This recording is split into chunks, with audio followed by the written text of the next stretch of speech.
what we're making today is Schmeirkase, which is a Pennsylvania Dutch word, and it translates into spread cheese or cheese spread. If you Google about Schmeirkase, you will find an alternative word for it is Amish cup cheese, because at markets in the Pennsylvania Dutch area, it is sold in a little cup as a cheese spread. So to make your Amish cup cheese or your Schmeirkase, you start with clabbered milk. What is clabbered milk? Clabbered milk is milk that has fermented, and you can only clabber raw milk. And it's completely different than spoiled milk. Milk that is spoiled has developed microbes and things that are harmful to human health. But clabbered milk is entirely different. When you clabber milk, you start with raw milk and you let it sit in a warm environment. All raw milk contains lactic acid bacteria, and this lactic acid bacteria starts to ferment the milk when you let it set in a warm place. And the fermentation, which when something ferments, it actually eats the lactose. As the lactic acid bacteria eats the lactose in the milk, the acid level goes up. And this higher acid level prevents any harmful bacteria from growing in your milk. So I set this milk on top of my refrigerator on Monday, and I didn't add anything to it. And it is now Tuesday morning, and we're gonna take this clabber and we're gonna make Schmeirkase from it. In the old days, like before everybody had a refrigerator, they would let their milk clabber all the time, and that is what they use for baking. And they would turn it into cheese because it develops into a nice curd. You can also make cottage cheese with it, which I'm going to show you in this video. When we get to that stage, I'm going to show you the cottage cheese version. But this is probably our family's favorite way to use clabbered milk. The reason they let it clabber, other than they didn't have refrigerators, is the higher acid in the clabber makes for better baked goods because it reacts better with your baking soda and baking powder. So you get fluffier and lighter baked goods when you use clabbered milk. It would be similar to using cultured buttermilk in place of just plain milk in a recipe, or using sour cream instead of plain milk, because there's a higher acid in both of those products, creating the same effect in your baked goods as with clabber.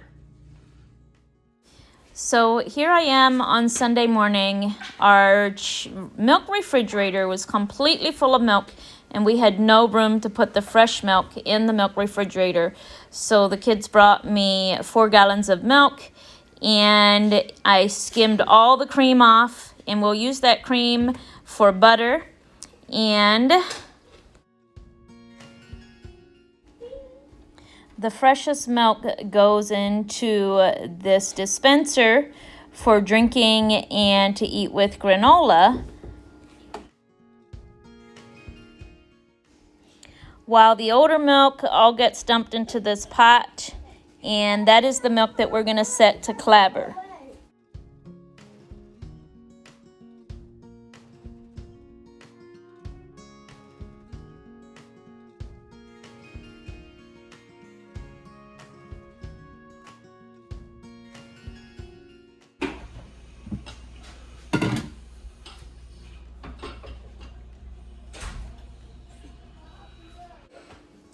The rest of the fresh milk we are going to turn into chocolate milk for the day. And I will include this recipe in the description as well.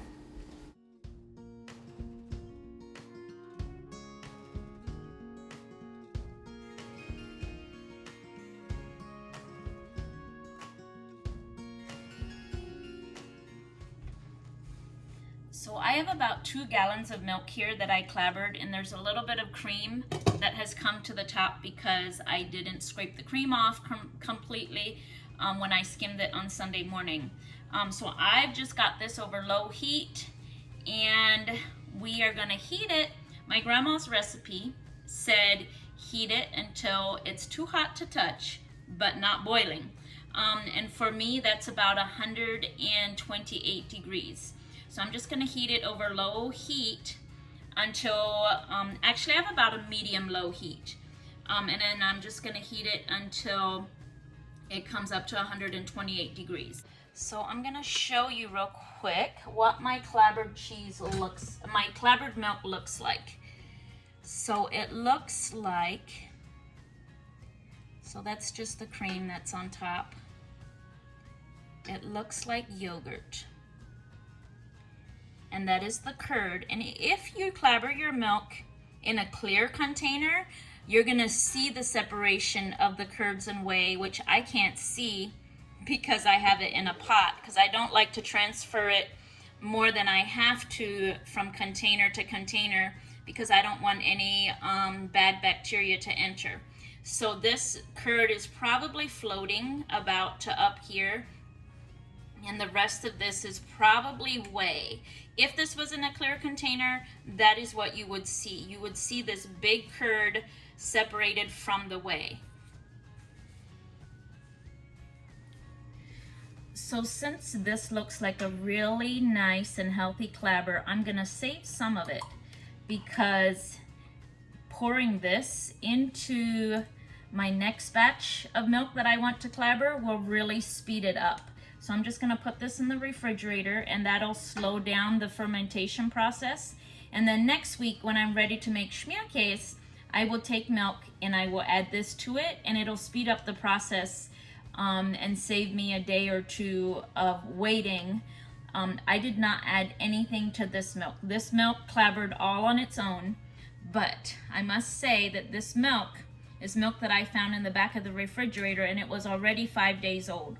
So whenever I'm making Schmeirkase, I try to always start with milk that is more than 4 days old, because it has already started fermenting a little bit. Even though it's been in the refrigerator, that lactic acid bacteria will still start to work. So I already had a good start on this, because the milk was already 5 days old, even though it would have still been perfectly okay to drink and you didn't notice any difference in the milk. So I'm just gonna stir this up as it heats. And you can see I'm breaking up that big curd and mixing in a little bit of that cream that was on top.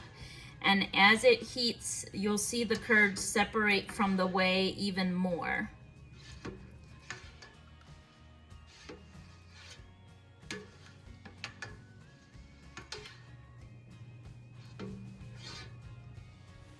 So on my Instagram, I have a highlight showing all the steps to making Schmeirkase, but I still get a lot of questions about Schmeirkase, because clabbered milk is something so foreign to most of Americans today that it's just intimidating, because we've been conditioned to believe that milk goes bad.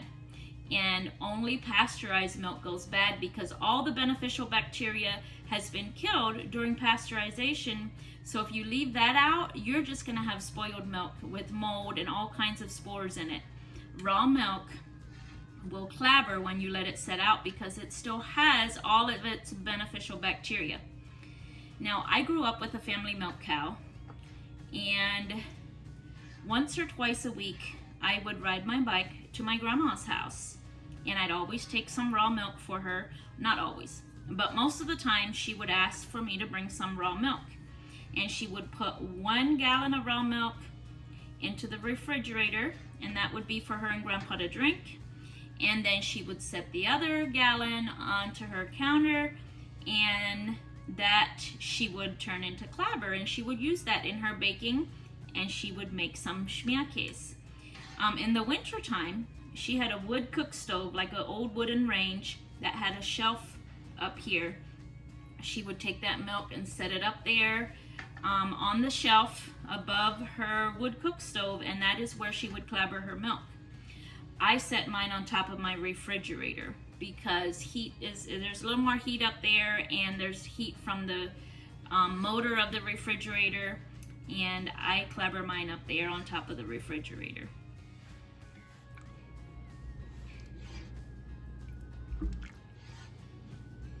So my curds and whey are almost hot enough. We're about at 225, and you'll want to keep stirring because you don't want any of those curds to settle to the bottom and get too hot. So I just stir every couple minutes. I come and stir and get it really moving around so that none of those curds settle to the bottom and get too hot. You can really see how it's separating. So it's been about 20 minutes and my curds and whey are hot. They're just about to the temperature that I need them. And if I stick my finger in, I can leave it in for a couple seconds, but then it gets too hot. And that's right between 125 and 128 Fahrenheit. And you can see how well the curds and the whey have separated. So I am going to go ahead and pour this all into a cheesecloth lined strainer. So I've lined my strainer with cheesecloth, and I've got a bowl down here to catch all the whey because the pigs really, really love the whey.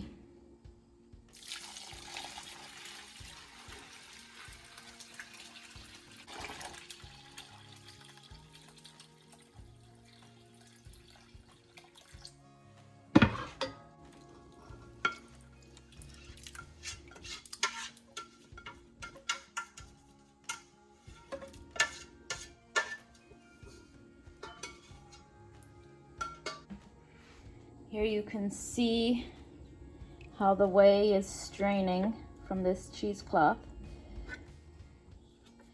And all of that whey is gonna go to the pigs. And this cheesecloth looks terrible, but it's only discolored because I used it for straining some grapes this summer when I was making grape jelly. So we're gonna tie up the cheesecloth.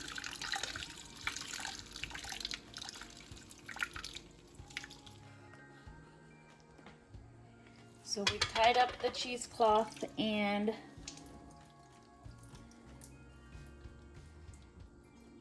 I'm just gonna let it hang right there and drain for a couple hours.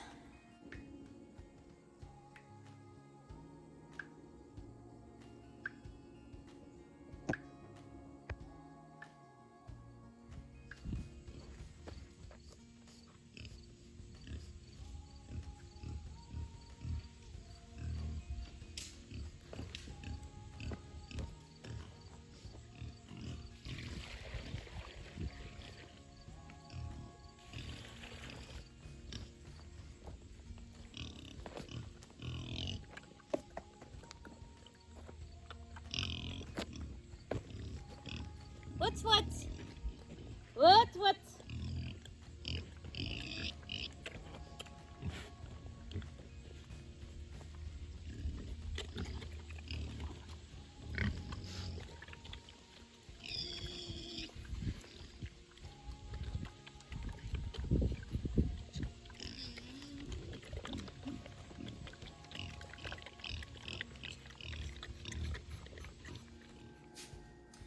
So it's been a couple hours. I would say minimum is about an hour.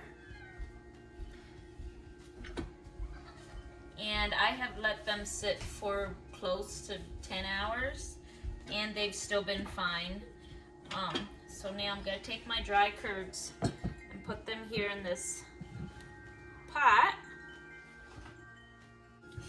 So this is how your dry curds look.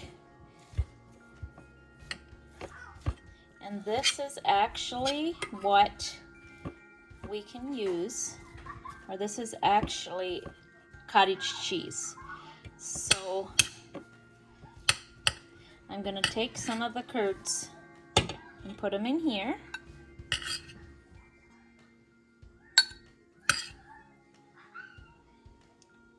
And set those aside because this is what I'm going to use to show you how to make cottage cheese. But the rest of this I'm going to use to make my Schmeirkase.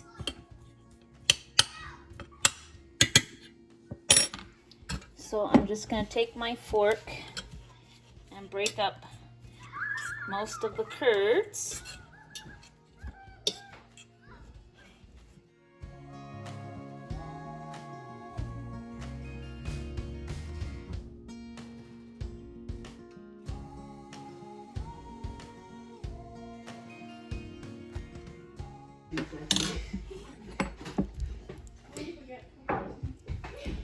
So now I'm going to add 2 teaspoons of baking soda, and what the baking soda does is it helps these curds to resuspend or melt back together, if you will. And I'm just going to mix all of the baking soda into these curds. And you're going to see your curds start to melt back together. And what it does is it brings the acid levels back down, which then causes the curds to resuspend back into each other and creates kind of a glue-like texture. So we're just going to let this set for a couple hours, and I'll show you what it looks like. Actually, 30 minutes is usually about enough for me because I'm usually in a hurry. So I'll show you what it looks like after 30 minutes. So now we're just gonna let these set, and I can already feel that they're starting to lose their individual curds, and they're going to melt back together because we've lowered the acidity of the curds. So now I'm going to show you the cottage cheese version. So for the cottage cheese, I just take my dry curds and I add a little bit of salt and a little bit of cream.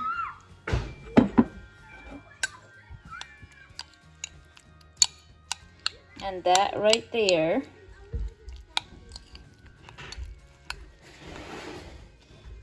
is the best cottage cheese you have ever tasted. I've used this in any dish that calls for cottage cheese, and we've eaten it as cottage cheese. There you go. There is the cottage cheese using clabbered milk.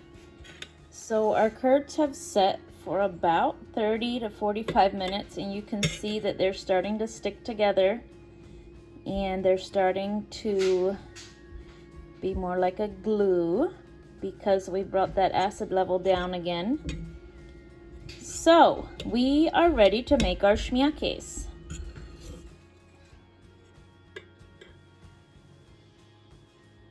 The curds will also change in color. Like here you can see they're still really white like they were, but mostly they will turn almost translucent and more yellow. So you'll want them to be almost completely yellow and none of that white curd left before you move on to the next step. If you have some white parts like this, I just mash those back in and stir them around. So now we've moved it onto our burner, and we're going to start heating it over a low heat.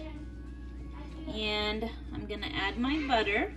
1/4 a stick of butter, or 1/4, guys, can you be quiet please? 1/4 a cup of butter per cup of curds. 1/2 teaspoon of salt per cup of curds, and I have about 2 cups of curds, so I'm using a whole teaspoon of salt.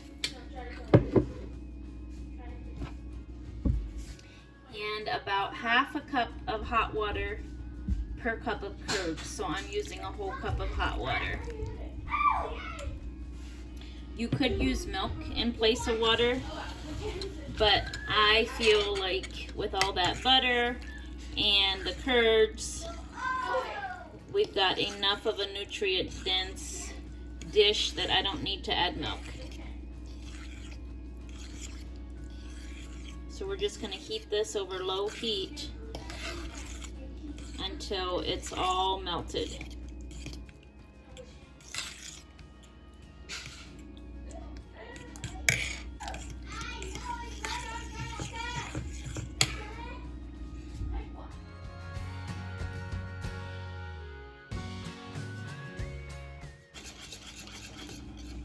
So you can see this is starting to melt really well.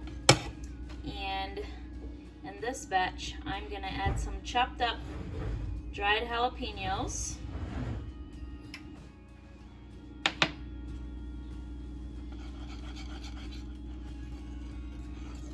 This is our version of queso. My family says this tastes just like queso. I'm going to add a little bit of garlic powder.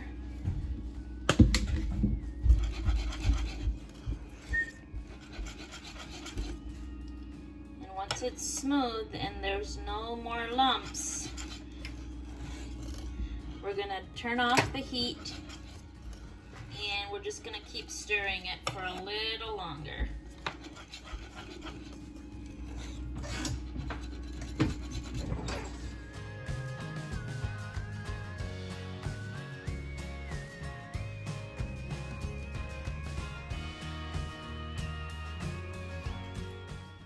Say Schmeirkase. Schmeirkase.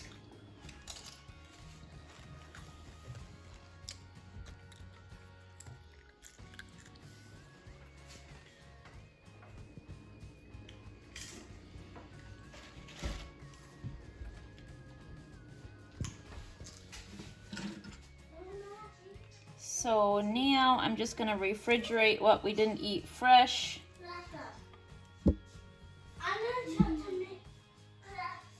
I always cover with saran wrap, making sure that the wrap is down against the cheese, because otherwise you get a crunchy layer of cheese, a dried out layer of cheese on top. So this is Schmeirkase that is now chilled, and it becomes like, kind of like Velveeta. And we will eat it on pretzels, or we will put it with some pasta, or anywhere that you would use Velveeta. You want this?